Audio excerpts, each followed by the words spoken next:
കഴിഞ്ഞ ചില ദിവസങ്ങളായിട്ട് ഒത്തിരി പ്രിയപ്പെട്ടവർ പ്രാർത്ഥനയ്ക്ക് വേണ്ടി അപേക്ഷിച്ച പ്രാർത്ഥനാ വിഷയങ്ങളിൽ പ്രധാനമായ ഒരു വിഷയമായിരുന്നു മുൻപിൽ എന്ത് ഡിസിഷൻ എടുക്കണമെന്നറിയാതെ ഭാരപ്പെടുന്നവർ.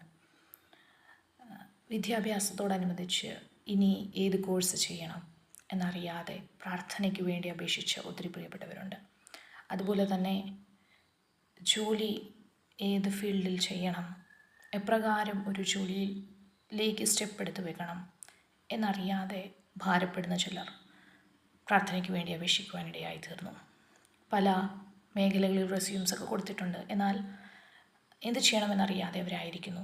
അതുപോലെ തന്നെ ഭാവി സംബന്ധമായ വിഷയത്തിൽ എങ്ങനെ ഒരു സ്റ്റെപ്പ് എടുത്ത് വെക്കണമെന്നറിയാതെ ഭാരപ്പെടുന്ന ചിലർ പ്രാർത്ഥന ആവശ്യപ്പെട്ടു.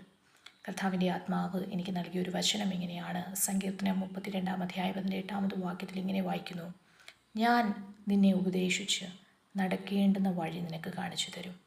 ഞാൻ നിന്റെ മേൽ ദൃഷ്ടി വെച്ച് നിനക്ക് ആലോചന പറഞ്ഞു തരും. പ്രിയ ദൈവത്തിൻ്റെ പൈതലേ, നീ നടക്കേണ്ടുന്ന വഴി ഏതാകുന്നു? നീ നടക്കേണ്ടുന്ന പാത ഏതാണ്? അത് കർത്താവ് നിനക്ക് ഉപദേശിച്ചു നൽകും. നിൻ്റെ മേൽ കർത്താവ് ദൃഷ്ടി വെച്ച് നിനക്ക് ആലോചന പറഞ്ഞു തരും. ഒന്നിനെക്കുറിച്ചും വിചാരപ്പെടേണ്ട.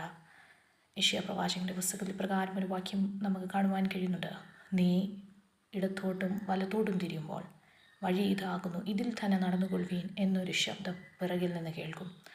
പ്രിയ ദൈവത്തിൻ്റെ പൈതലേ, ഒന്നിനെക്കുറിച്ചും നിരാശപ്പെടേണ്ട. ഒരുപക്ഷെ ഇന്ന് നിനക്കൊരു ഡിസിഷൻ എടുക്കുവാൻ കഴിയുന്നില്ലായിരിക്കും, എന്നാലും കർത്താവിൽ ആശ്രയിക്കുക. കർത്താവിൻ്റെ വചനം എങ്ങനെയാണ് പറയുന്നത്? ഉപദേശിച്ച് നടക്കേണ്ടുന്ന വഴി കർത്താവ് കാണിച്ചു തരും. ദൃഷ്ടി വെച്ച് ആലോചന കർത്താവ് നൽകും.